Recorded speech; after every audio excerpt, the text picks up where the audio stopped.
नमस्कार, welcome M के classes में आपका स्वागत है। आज हम लेकर आए हैं आपके लिए भारतीय अर्थव्यवस्था से संबंधित टॉप 50 प्रश्न।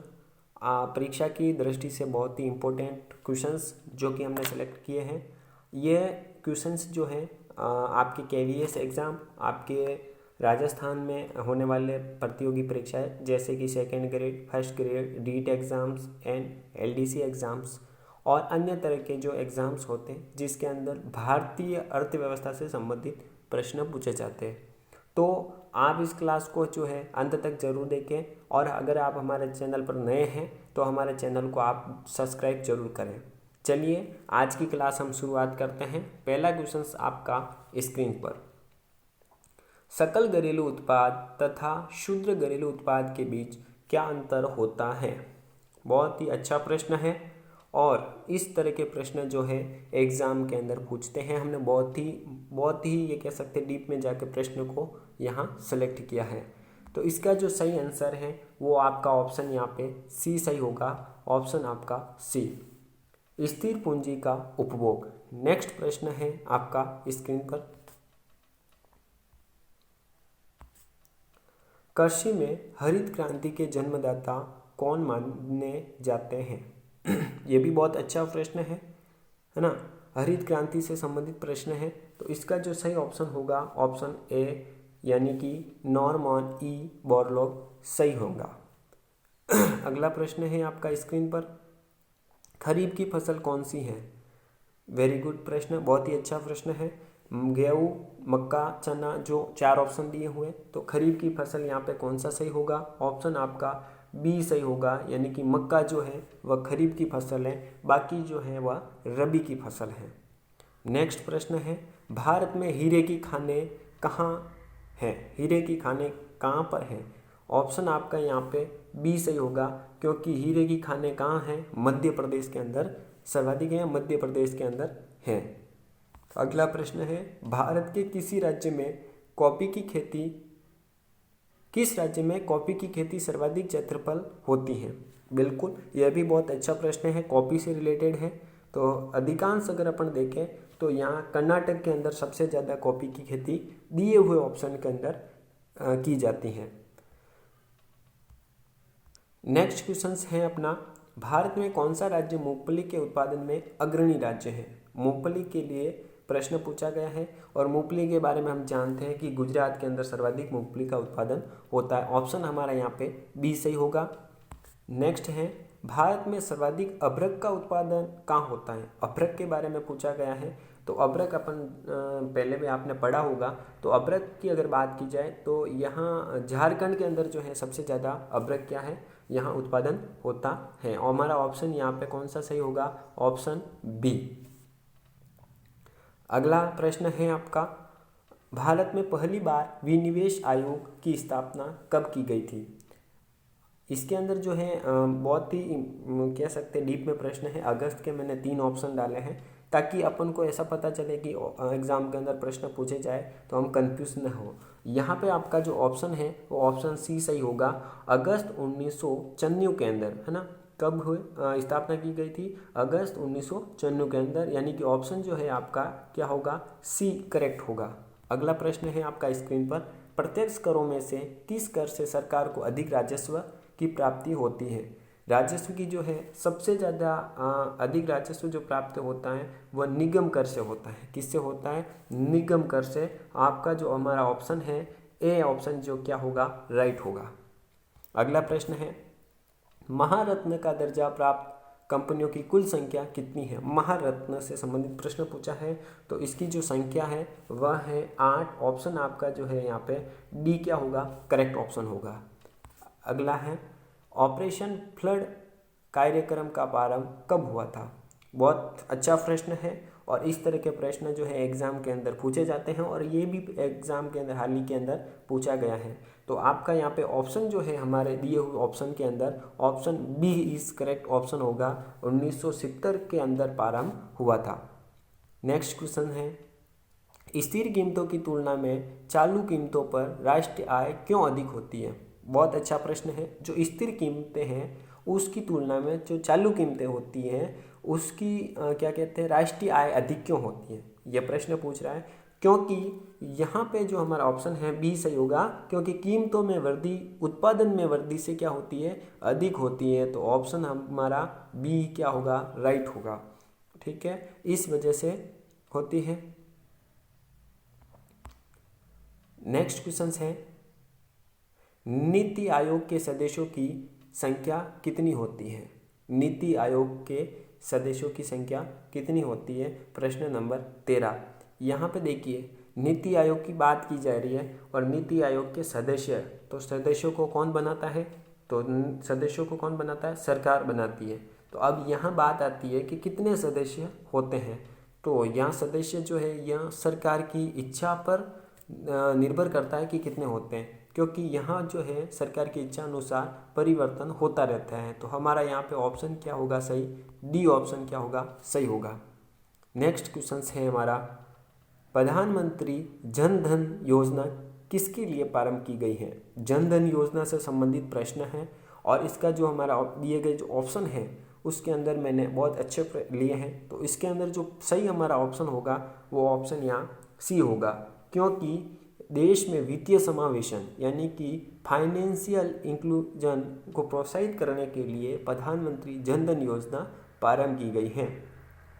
इससे मतलब कि होता ही है कि खाते लोगों के खुल जाएंगे, सीधा पेमेंट जो लोग हैं उनके खाते में किसी भी योजना का पेमेंट है तो वो सीधा आ जाएगा। उनकी अगर दैनिक मजदूरी है वो भी उनके सीधे खाते में आ जाएगी।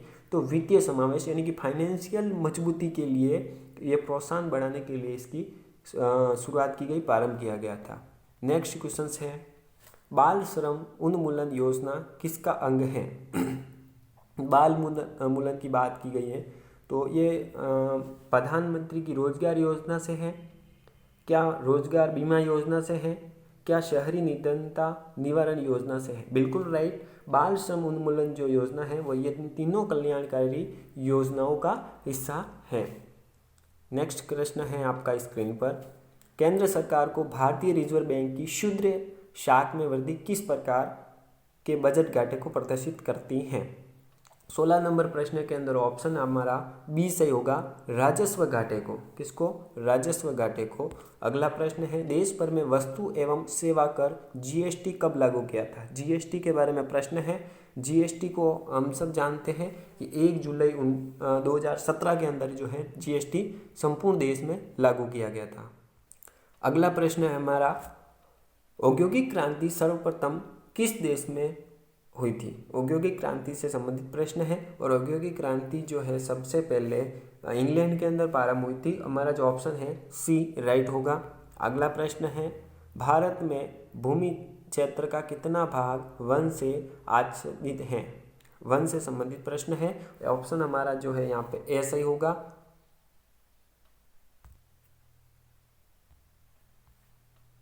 जी 20वां प्रश्न है, संकेतात्मक नियोजन किस सिद्धांत पर आधारित है। 20वां प्रश्न, ऑप्शन हमारा बी क्या होगा, राइट होगा, संचालन और निष्पादन में विकेंद्रीकरण से संबंधित है ना, इस सिद्धांत पर आधारित है। अगला प्रश्न है, देश का सबसे बड़ा उद्योग कौन सा है। अब बात करें हमारे देश का, तो देश का सबसे बड़ा उद्योग हमारा कपड़ा उद्योग है। ऑप्शन हमारा क्या होगा, डी राइट होगा। अगला प्रश्न है, भारत में सर्वप्रथम रेल लाइन का निर्माण कहाँ हुआ था, या फिर कह सकते हैं कि रेल लाइन कहाँ शुरू हुई थी। हमारा ऑप्शन यहाँ पे ए सही होगा, यानी कि मुंबई और ठाणे के बीच में पहली रेलगाड़ी शुरू हुई थी। अगला प्रश्न है, किस खनिज में भारत का विश्व में एकाधिकार है। 23 नंबर प्रश्न है कि भारत का विश्व के अंदर एक अधिकार है, ऐसा खनिज कौन सा है। वह खनिज है अभ्रक। अभ्रक के अंदर भारत का जो है एकाधिकार है। नेक्स्ट प्रश्न है, नायक समिति का संबंध किससे है। नायक समिति की बात करें तो ये लघु उद्योगों से संबंधित है। ऑप्शन हमारा बी राइट होगा। 25 नंबर क्वेश्चन, सार्वजनिक क्षेत्र के वाणिज्यिक बैंकों की सर्वाधिक शाखाएं किस राज्य में है। प्रश्न नंबर 25, यानी कि जो सार्वजनिक क्षेत्र है ना, उसके वाणिज्यिक बैंकों की शाखाएं किस राज्य में सर्वाधिक है। हाँ, यहाँ अगर बात की जाए सबसे ज़्यादा जनसंख्या किस राज्य की है, तो वहाँ सही होगा हमारा ऑप्शन ए। और यहाँ जो सर्वाधिक वाणिज्यिक बैंकों की शाखाएं की बात आएगी तो हमारा ए ऑप्शन यानी कि उत्तर प्रदेश सही होगा। अगला है, भारत में वित्त आयोग के गठन का प्रावधान की संविधान के किस अनुच्छेद में किया गया है? वित्त आयोग के गठन से संबंधित प्रश्न है, यानी कि अनुच्छेद 280 के अंदर इसका अनुच्छेद 280 के अंदर इसका जो है प्रावधान किया गया है। भारत में राष्ट्रीय आय समको का आंकलन किसके द्वारा किया जाता है? ऑप्शन हमारा डी होगा, केंद्रीय सांख्यिकी संगठन CSO के द्वारा जो है क्या किया जाता है? आंकलन किया जाता है राष्ट्रीय आय के जो समस्त आंकड़े होते हैं उनका। अगला प्रश्न है हमारा 28वां प्रश्न है, राष्ट्रीय विकास परिषद का पदेन सचिव कौन होता है? राष्ट्रीय विकास परिषद से संबंधित ये प्रश्न पूछा है। 28 नंबर प्रश्न का जो उत्तर है वह हमारा ऑप्शन सी सही होगा। नीति आयोग का जो सचिव होता है वही राष्ट्रीय विकास परिषद का पदेन सचिव होता है। अगला प्रश्न है, किस राज्य में अनुसूचित जाति के लोगों का प्रतिशत सबसे अधिक है? अनुसूचित जाति से संबंधित प्रश्न मैंने लिया है। ऑप्शन हमारा यहाँ पे ए सही होगा, क्योंकि सर्वाधिक अनुसूचित जाति के लोग जो हैं उत्तर प्रदेश के अंदर निवास करते हैं। अगला है, राष्ट्रीय कृषि एवं ग्रामीण विकास बैंक की स्थापना किस समिति की सिफारिश के आधार पर की गई थी? 30 नंबर प्रश्न का जो उत्तर है हमारा वह होगा बी ऑप्शन सही, यानी कि यहाँ शिवारमन जो समिति थी उनके स्थापना इनकी सिफारिश के आधार पर जो है स्थापना की गई थी। नेक्स्ट प्रश्न है हमारा, चीनी के उत्पादन में भारत का विश्व में कौन सा स्थान है? चीनी उत्पादन में भारत का जो स्थान है वह दूसरा स्थान है। बी ऑप्शन सही होगा। अगला प्रश्न है, भारत में प्रति व्यक्ति आय या प्रति व्यक्ति न्यूनतम आय वाला राज्य कौन सा है? न्यूनतम आय किस राज्य के लोगों की है? ऑप्शन हमारा जो सही होगा ऑप्शन ए होगा, क्योंकि बिहार के जो लोग हैं उनकी आय जो है वह न्यूनतम मानी गई है या न्यूनतम है। भारत की राष्ट्रीय आय में किस क्षेत्र का सबसे अधिक योगदान है? राष्ट्रीय आय से संबंधित प्रश्न है और ये प्रश्न हर एग्जाम के अंदर पूछा जा रहा है। आने वाले एग्जाम के अंदर भी ये प्रश्न पूछा जाएगा। इस प्रश्न की 100% गारंटी है कि एग्जाम के अंदर ये प्रश्न है पूछा जाएगा। ठीक है, क्योंकि वर्तमान समय के अंदर राष्ट्रीय आय में जो सबसे अधिक योगदान है वह तृतीय क्षेत्र का है। किसका है? तृतीय क्षेत्र। और तृतीय क्षेत्र के अंदर हम जानते हैं कि सेवाएं आती हैं, जैसे कि वकील हो गया, डॉक्टर हो गया, शिक्षक हो गया। इस तरह की जो सेवा व्यक्ति देते हैं वहाँ उनका जो योगदान है अर्थव्यवस्था के अंदर वो सर्वाधिक है। और राष्ट्रीय आय के जो क्षेत्र है उसमें सर्वाधिक योगदान इन्हीं का है। तो हमारा ऑप्शन यहाँ पे सी सही होगा। नेक्स्ट प्रश्न है, इक्को मार्क किसी उत्पाद पर किसका चिन्ह होता है? 34 नंबर प्रश्न का जो उत्तर है वह होगा, यानी कि जो इक्को होता है ना, जैसे कि अपन कोई भी लाते सामान तो उसके अंदर एक ऐसा चिन्ह होता है, तो वो किसका प्रतीक होता है ना? इस तरह से जो होता है ग्रीन मार्क होता है, इक्को मार्क होता है, वो किसका प्रतीक होता है? तो वो होता है ऑप्शन बी, पर्यावरण की दृष्टि से अनुकूल है, इसलिए वो ऐसा होता है। नेक्स्ट है, भारत में सकल घरेलू बचतों में सर्वाधिक योगदान किसका है? सकल घरेलू उत्पाद से संबंधित प्रश्न है, तो सकल घरेलू बचतों में घरेलू क्षेत्र का सर्वाधिक योगदान है। 36 नंबर प्रश्न है, प्रधानमंत्री वय वंदना योजना का संबंध किससे है? 36 नंबर प्रश्न, वय वंदना जो है ये योजना प्रधानमंत्री द्वारा चलाई गई है और ये वरिष्ठ नागरिकों की पेंशन से संबंधित ये योजना चल रही है। अगला प्रश्न है, भारत में राष्ट्रीय आय की गणना में किस विधि का प्रयोग किया जाता है? राष्ट्रीय आय से संबंधित प्रश्न है, तो हम सब जानते हैं आय विधि होती है और व्यय विधि भी होती है और उत्पत्ति गणना विधि भी होती है। तो हमारे दिए हुए ऑप्शन के अंदर ऑप्शन सी सही होगा, क्योंकि ये दोनों जो विधि है इसके द्वारा राष्ट्रीय आय की गणना की जाती है। अगला प्रश्न है, स्वतंत्रता से पूर्व भारत की राष्ट्रीय आय के संबंध में किसने अनुमान लगाए थे? 38 नंबर प्रश्न है और इसके जो अनुमान लगाए थे वह दादा भाई नारोजी और फिंडले सिराज, यानी कि ऑप्शन हमारा सी सही होगा। इन्होंने जो है अनुमान लगाए थे भारत के अंदर अगर बात की जाए तो। अगला प्रश्न है, भारत की स्वतंत्रता के बाद देश की राष्ट्रीय आय के अनुमान लगाने के लिए भारत ने राष्ट्रीय आय समिति की स्थापना कब की थी? 39 नंबर प्रश्न का उत्तर जो है वह ऑप्शन सही होगा बी, 4 अगस्त 1949 के अंदर इसकी जो है स्थापना की गई थी। अगला प्रश्न है, भारत में राष्ट्रीय आय की गणना किस आधार पर की जाती है? राष्ट्रीय आय की बात करें तो 40 नंबर प्रश्न का ऑप्शन हमारा सी सही होगा, क्योंकि चालू कीमतों के आधार पर की जाती है और स्थिर मूल्यों के आधार पर भी की जाती है। तो ऑप्शन हमारा क्या होगा? सी सही होगा। अगला प्रश्न है, कृषि लागत और मूल्य आयोग है ना के उद्देश्य क्या है? कृषि लागत और मूल्य आयोग के उद्देश्य क्या है? इसका जो सही ऑप्शन होगा वो होगा ऑप्शन डी, यानी कि ये जो दिए हुए सभी ऑप्शन है सही होगा, क्योंकि कृषि मूल्यों का स्थिरीकरण, कृषकों के लिए सार्थक वास्तविक आय स्तरों का सुनिश्चित करना, लोक वितरण पद्धति के माध्यम से उपभोक्ताओं को आवश्यक कृषि मूल्य उचित दरों पर उपलब्ध करवाना और उनके हितों की रक्षा करना। तो मतलब सब ऑप्शन यहाँ पे क्या है? सही है।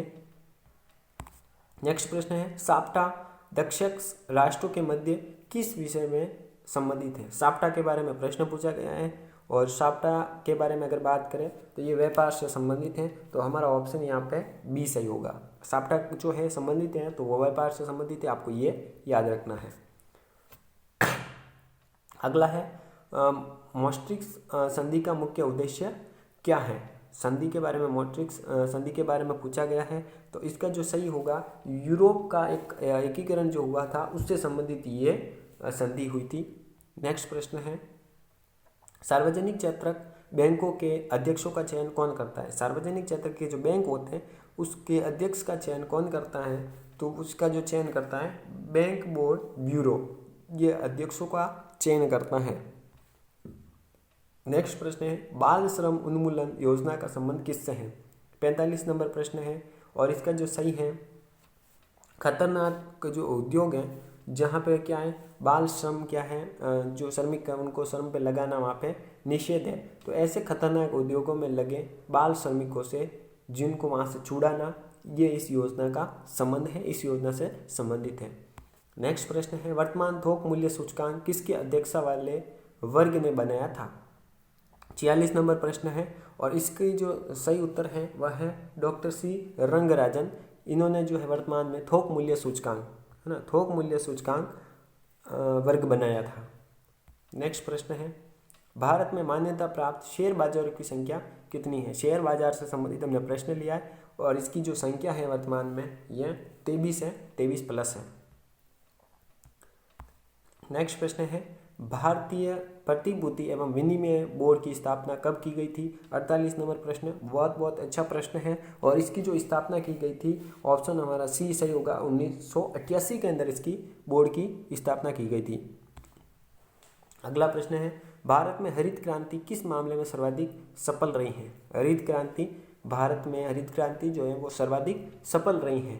तो हरित क्रांति की बात आती है 50 नंबर का जो प्रश्न है हमारा, तो इसका जो सही ऑप्शन होगा गेहूं और चावल, यानी कि सी ऑप्शन हमारा सही होगा।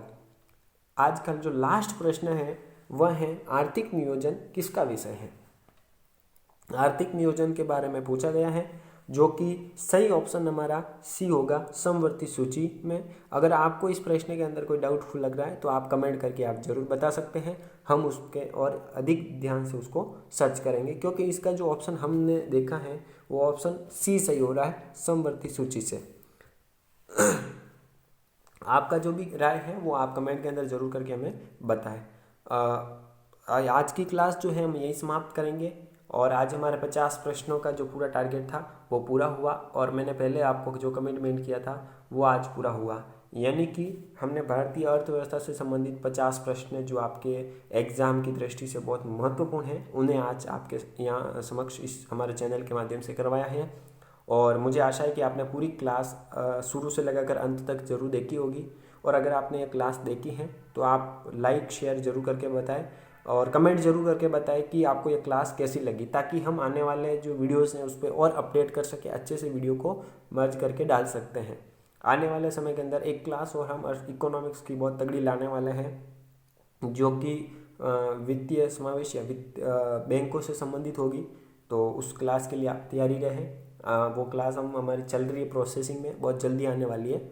और अगर आप नए हैं हमारे चैनल पे तो हमारे चैनल को आप सब्सक्राइब जरूर करें और हमारा जो टेलीग्राम चैनल है उसको आप ज़रूर ज्वाइन करें, ताकि आपको वहाँ पे समय समय पर अपडेट मिलती रहे। जीके बाय मुकेश सर के नाम से हैं, अभी जाइए और टेलीग्राम चैनल को ज्वाइन करिए और हमारे यहाँ इंस्टाग्राम चैनल को भी आप ज्वाइन कर सकते हैं। थैंक यू, धन्यवाद। आपका दिन शुभ रहे।